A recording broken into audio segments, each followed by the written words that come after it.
future. Supercars, the Supercars veterans are winding down their careers, and Supercars need the next generation to step up. And these four drivers I'm going to talk about are definitely the next generation. Hey guys, welcome back to another YouTube video, and welcome to episode 5 of my 2021 Repco Australian Supercars Championship season preview. I had to redo. I don't know how many times I had to redo that whole intro thing. Probably about 7 or 8 times in about the last 5 or 10 minutes because it was just not flowing. But anyway, let's ignore that. So the 4 drivers that we're going to talk about in this episode are as follows. They are, of course, Bryce Ballwood, Jack LeBrocq, Andre Heimgartner, and Todd Hazelwood. And we're also going to be talking about the recently announced free-to-air rounds that are going to be on free-to-air and free-to-air television. And then, obviously, of course, talk about those 4 drivers that I just mentioned. So let's get right into it, shall we? So we'll start off with, of course, the recent announcement that was made over the last couple of 2, 3, or 4 days, something like that, and that is that Supercars have announced the free-to-air. Have announced the free-to-air rounds. Of course, if you guys haven't lived under a rock these last 4 months since the last Supercar season ended, it was announced that Channel 7 will be the new free-to-air television broadcaster in replacement of Channel 10. And they have announced, and also to go with it, they also announced the 6 rounds that Channel 7 will be hosting as well. The other rounds, they will be as sort of like a delayed highlights package. And the great news is also that I think I would assume, or if the broadcasts this weekend are at Mount Panorama, I think it will go for 5 hours. I think that will also, those whole 5 hours would be on 7 Plus, which is of course the on the go app or website where you can watch all your favorite TV shows from on Channel 7. For example, for me, Home and Away, for example. So yeah, and also, of course, other than that, also they'll have probably like delayed race highlights and on there, and maybe some exclusive interviews, with certain drivers there as well. So the 6 rounds that will be broadcasted free-to-air on Channel 7. We, of course, the first race at Mount the Mount Panorama 500 this weekend. The Darwin Triple Crown, that will be the second one. The Townsville Super 500, that's going to be the 3rd round that will be broadcasted by Channel 7. The Sydney Super Night will be the 4th round, and I'm actually quite surprised that the Perth Super Night wasn't mentioned. I was actually quite surprised. Of course, the Bathurst 1000, that's also going to be broadcasted, obviously. And the final one is, of course, the Gold Coast 500, which is going to be the season finale.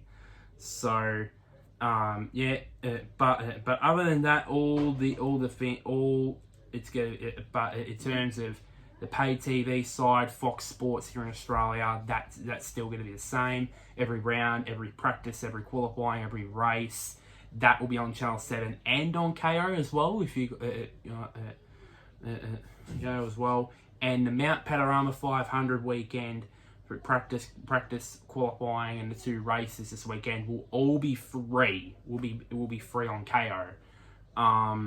It'll be streamed it'll be streamed on KO for free, so you can actually watch this without paying to watch it. And also for all my subscribers out there who are fans of Supercars but are outside of Australia and New Zealand, don't worry. Supercars have actually treated you well. You can actually they actually stream every practice. I think every practice, qualifying and race on YouTube on their YouTube channel. But it's only for people outside of Australia and New Zealand. So, like in the US or in the UK and all that, they can actually watch them. Also, and it's also a part of their now new partnership they have with YouTube, because now all their Super Archive stuff of races from yesteryear, that's now on YouTube now. So those two things are a part of the new partnership that Supercars has with YouTube. And speaking of partnership, this might be a future video idea.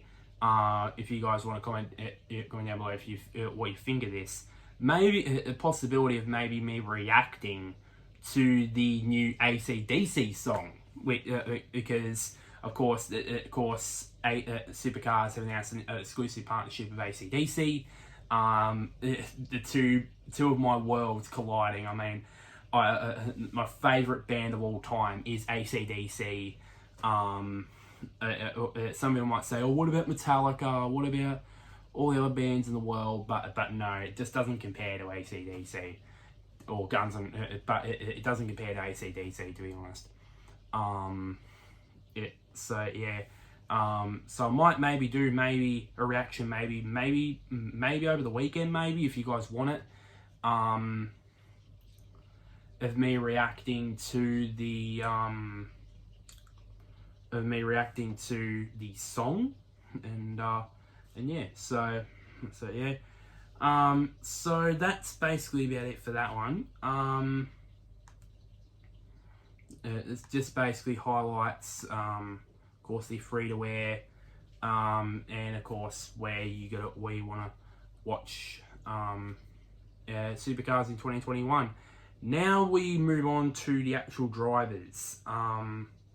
So first off, we'll start off with Bryce Ballwood. Of course, last year, this year is his second year, his sophomore year. Of course, at WAU at Walsall Andretti United, and his livery, holy crap! I mean, I'm going to do a video explaining the ranking. I'm going to rank every single livery, but not in this type of mode.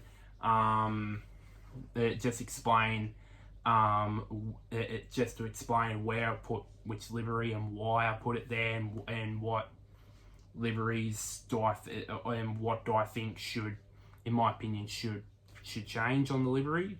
But for me, I'll give you a sneak peek about that. Both WAU cars, both Mostert and Fullwood's liveries are going to be up there. They're going to be high up there at the top. I'm not going to tell you where, but yeah. So Fullwood, this is his sophomore year, it's his second year. So the stats here from his previous season: measly 18th in the championship, about 1,484 points behind Scott McLaughlin, obviously. Out of his 27 starts, he had 0 wins, 0 poles. He had the one podium, which was at the Bend Motorsport Park. I think it was in the second race, or I think it was in the first round. I think it was the first round out of 2 at the Bend Motorsport Park, and it was in the second race that he scored his first podium. Only one top 5, which was that podium at the Bend. 4 top 10s, only 1 DNF, which means that he, I think about 90, finished about if I do my maths right, that is about 95%. rate at 90 or 90 or close to 95% of the races he's actually completed. So yeah, I can see Bryce Ballwood maybe. I can definitely see Bryce Ballwood getting his first win this year. I think for me, I think his main aim is to maybe get inside the try to compete for a championship position inside the top 10. I think that might be his aim. That might be, or maybe a bit bridge too far. But I believe for me, probably getting more podiums and maybe get his first win in Supercars is the main aim. And yeah, so yeah, I believe for me, I believe he's getting his first win and podium. I believe it, and be more competitive with Chazzy Boy might be might be his expectation to be level with him, be on result wise level with him. So yeah. So yeah, another guy who is in his second year, this time with a team, I'll move on to the next driver, is Jack LeBrocq.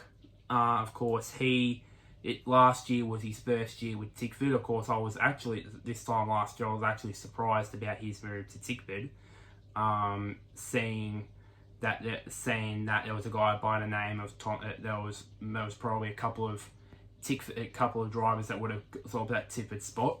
Thomas Randall, I believe.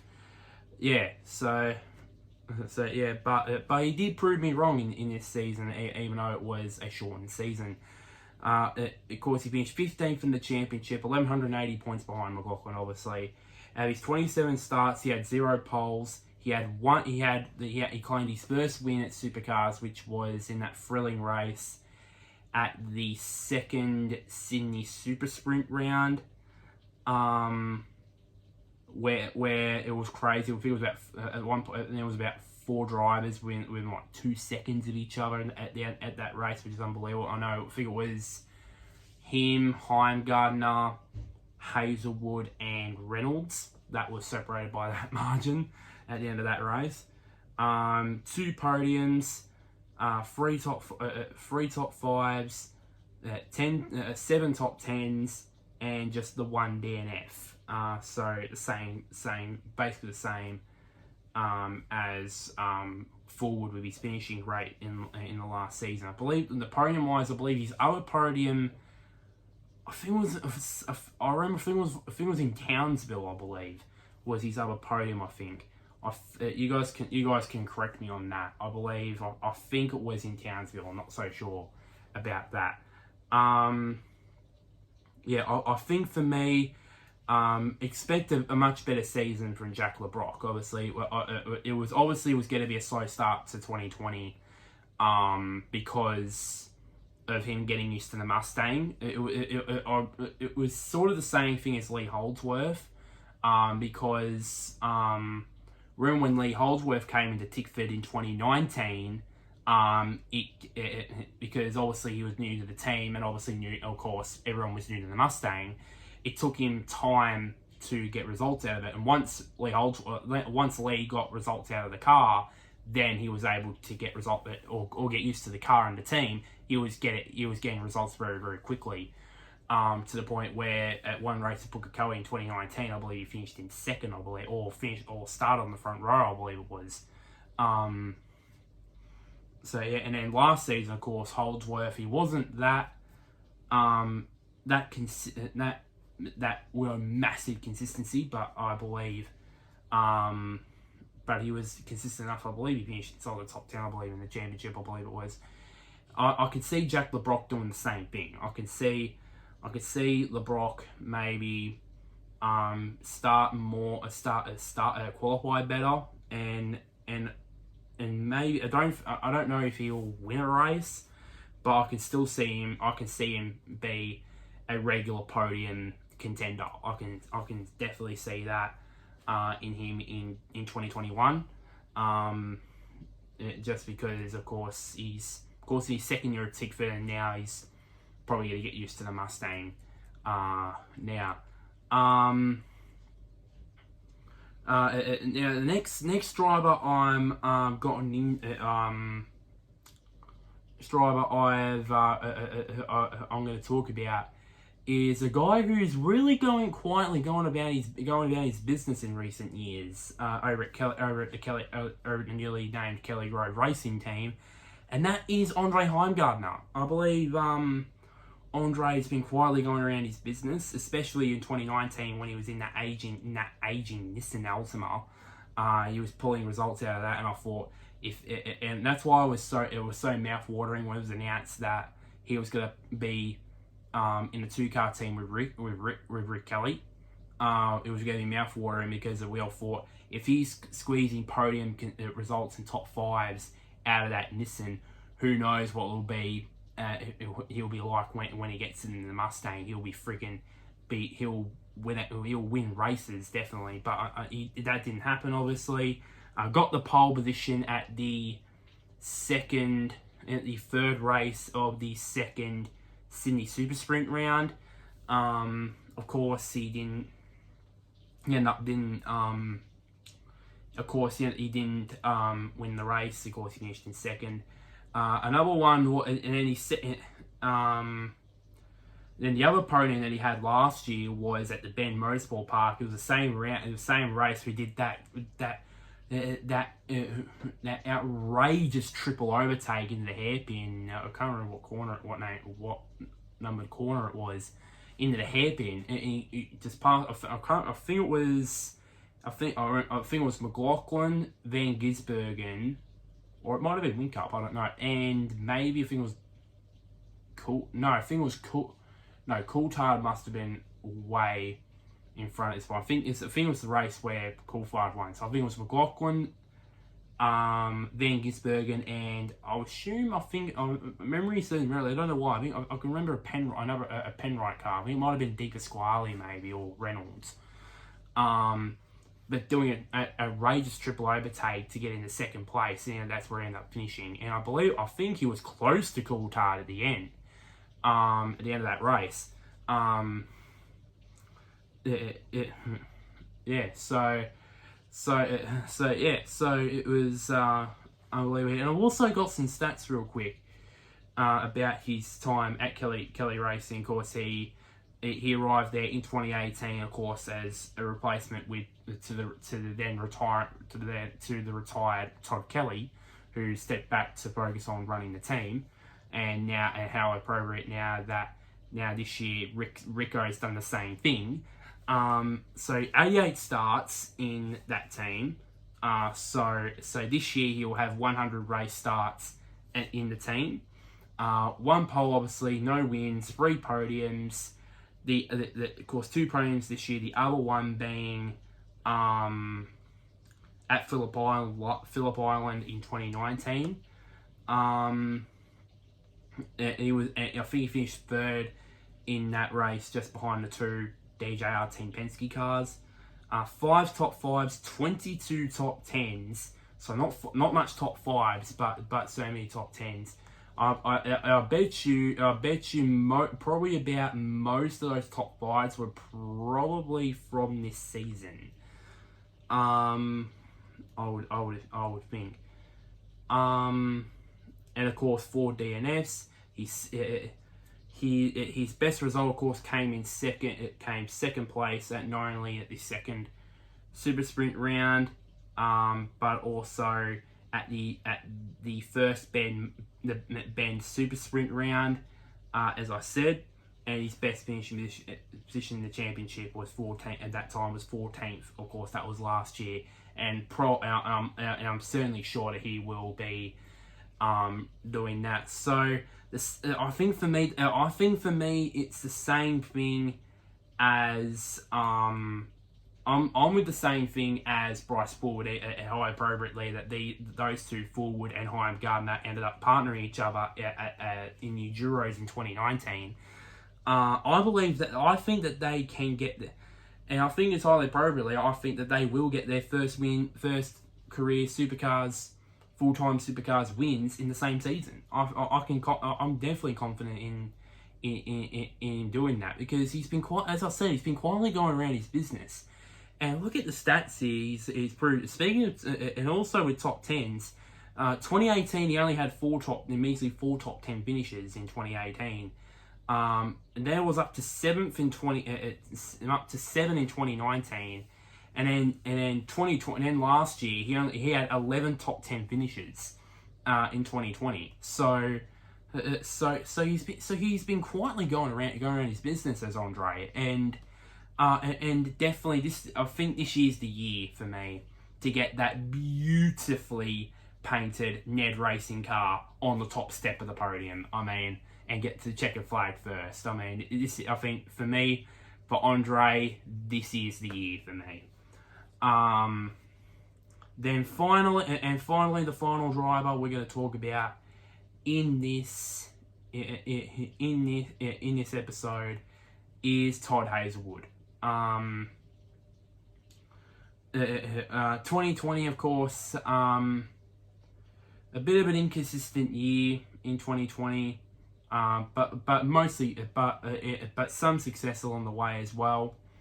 Some success, I should say, along the way as well. Of course, finished 17th in the championship. I'm not going to say how much.